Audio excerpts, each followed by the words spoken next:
nandiyan ako. Diyan pa na ako kayo. Magandang hapon po sa mga viewer ko. Pasensya na po at hindi ako nakapag-upload ng videos dahil nga po kagagaling lang natin sa sakit.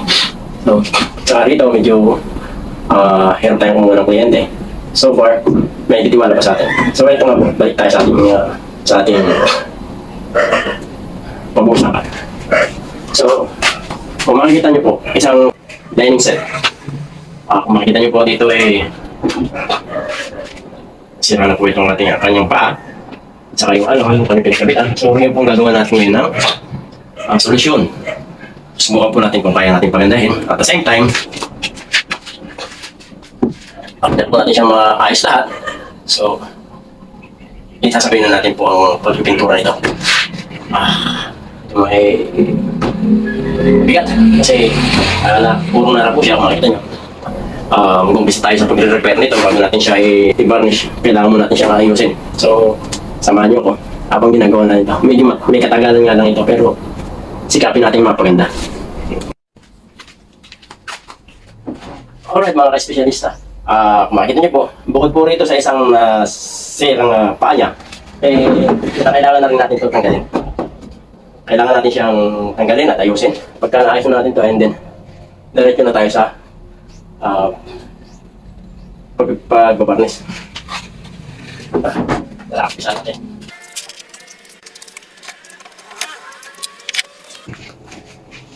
Ayan po, kung makikita natin, luma na yung loob niya, kaya ganun na nangyari. So, ang gagawin natin dito is i-repair natin. And then, applyan natin siya ng solignum, yung pang-thread sa kahoy. So, para nasa ganun, pag binalik natin siya, iwas na siya sa anay, mga bukbuk. Okay.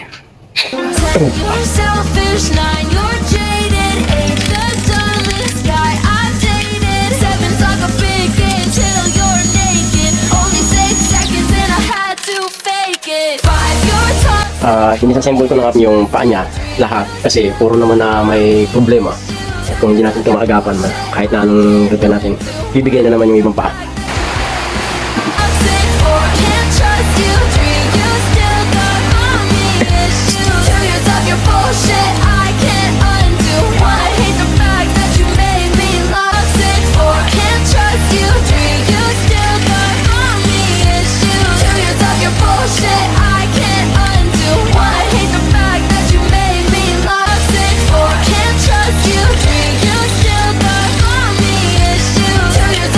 Bullshit.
Ayan po mga espesyalista. So yung mga may kikita nyo may mga butas-butas na yan, dyan po yung portion na kinakain ng anay. So ito nga po kanina may nakita ko lumalakad pa. So ayun po sa loob, meron pa sa loob. So kailangan talaga natin siyang i-treat ng solignum. So kung makikita nyo, ayan, lumalabas yung anay. So hindi natin yan tinanggal at hindi natin tinatreat yan sa chemicals. Kakainin niya lang po yung kahoy. So dito po mga specialista, gagamit tayo ngayon ng wood shield chemicals. Solignum, normally ito po ginagamit natin. Pero hindi ko ito pinupro. So bago tayo mag-apply, gamit po tayo ng gas mask. So sa ganoon, protektado tayo sa amoy nito, sa epekto ng ating solignum.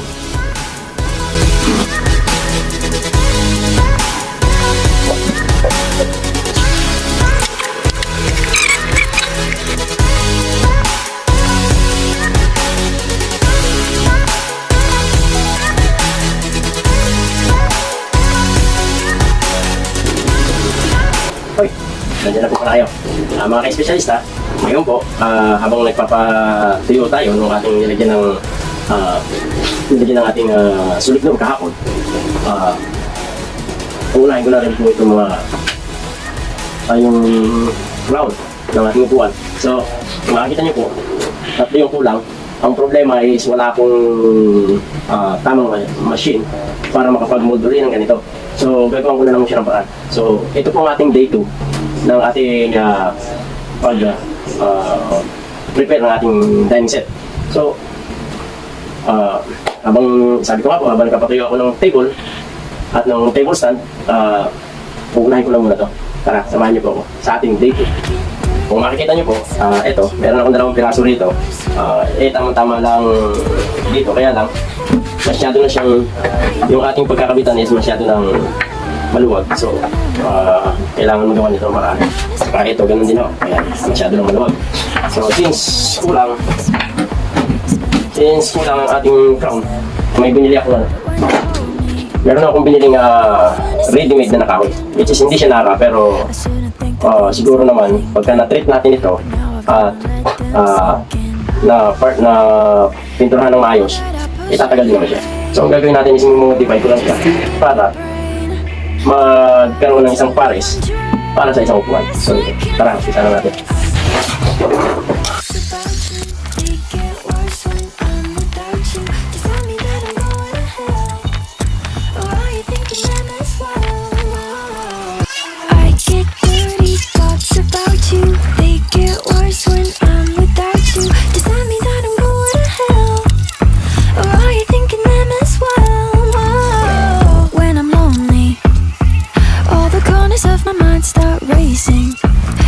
That should be kept in the basement.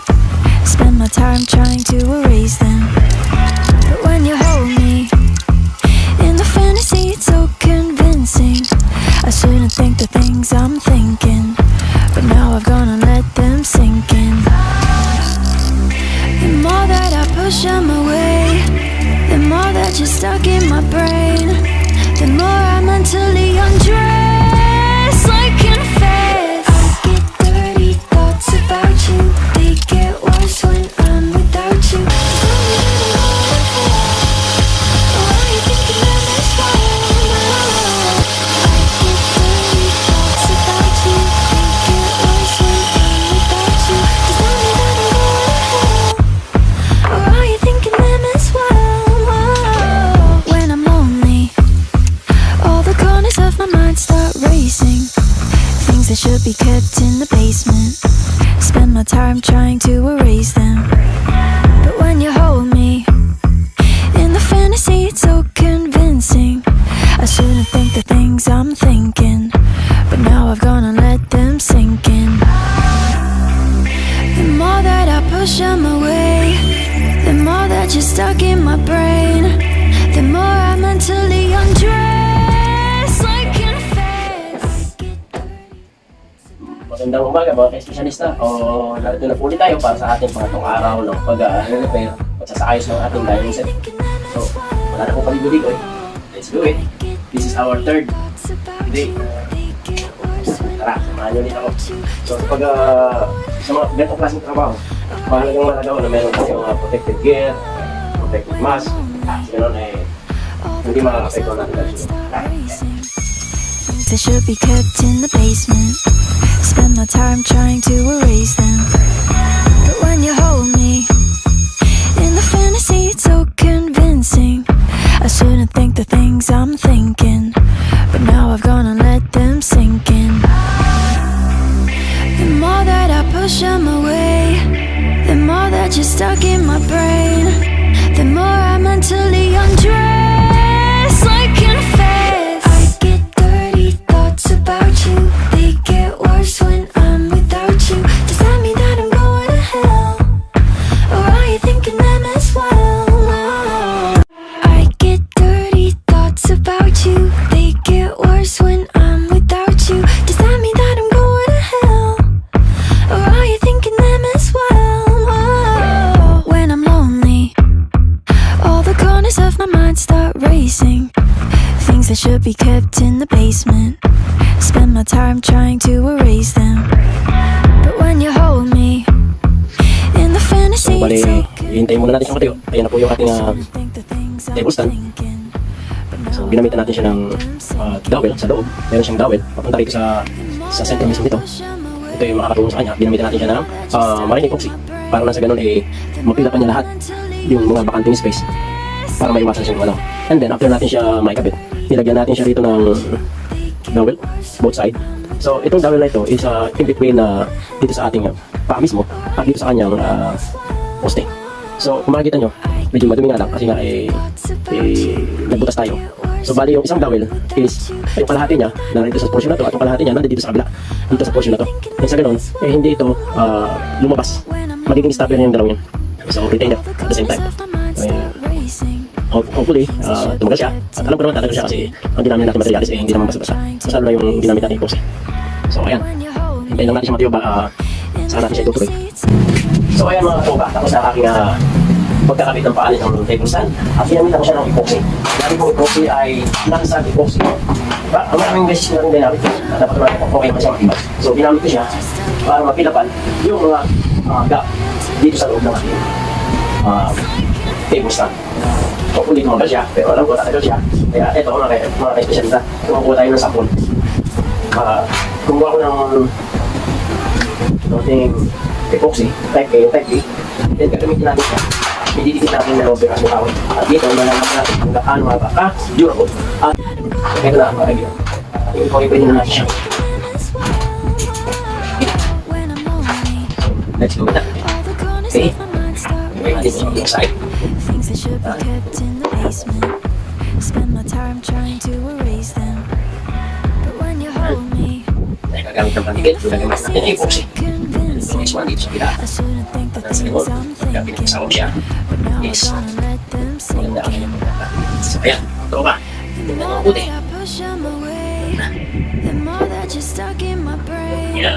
The more I mentally undress. Kung sakot. I confess, I get Abangan. dirty thoughts Sa susunod na about you. kabanata. They get worse.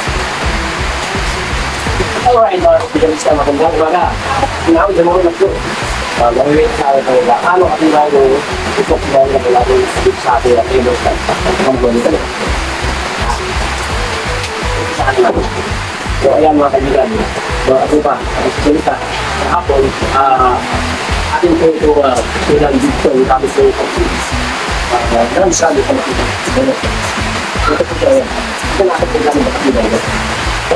Ito na, siguro natin pinigil. Aga. Matigas.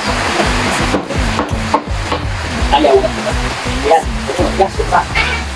So ngayon, so gagawin natin is okay natin. Sabi ko natin ito.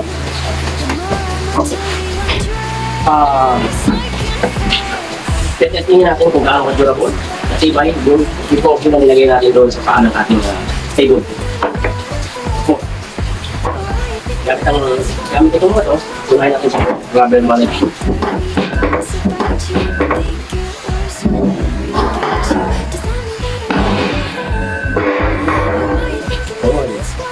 Wala.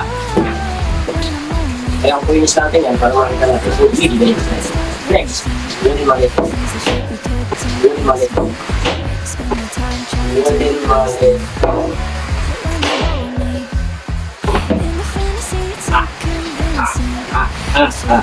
Yes. Last. Amen.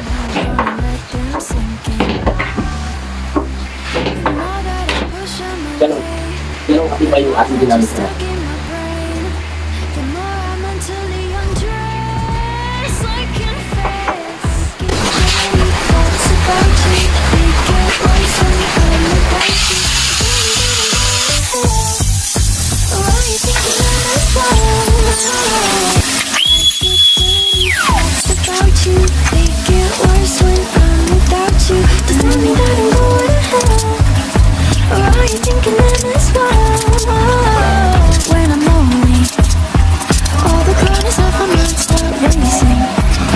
Should be kept in the basement.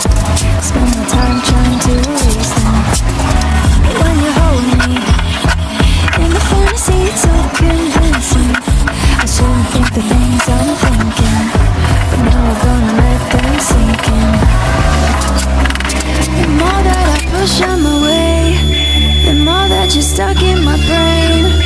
The more I mentally undress, I confess. I get dirty thoughts about you. They get worse when I'm without you. Does that mean that I'm going to hell? Or are you thinking them as well? I get dirty thoughts about you. They get worse when I'm without you. Does that mean that I'm going to hell? Or are you thinking them as well? When I'm lonely, all the corners of my mind start racing. Things that should be kept in the basement. Spend my time trying to erase them. But when you hold me in the fantasy, it's so convincing. I shouldn't think the things I'm thinking, but now I've gone and let them sink in. The more that I push them away, the more that you're stuck in my brain. The more I mentally undress, I confess. I get dirty thoughts about you. They get worse when I'm without you. Does that mean that I'm going to hell? Or are you thinking them as well? I get dirty thoughts about you. They get worse when I'm without you. Does that mean that I'm going to hell? Or are you thinking them as well? When I'm lonely, all the corners of my mind start racing. Things that should be kept in the basement. Spend my time trying to erase them. But when you hold me in the fantasy, it's so convincing. I shouldn't think the things I'm thinking, but now I've gone and let them sink in. The more that I Ito push. po yung katapos natin malinis, maliha ang ating mga upuan, pati na rin ang ating tabletop. Apply ko na po siya ngayon ng ating susunod. So, pag natigo na siya, saan naman natin siya isisigat.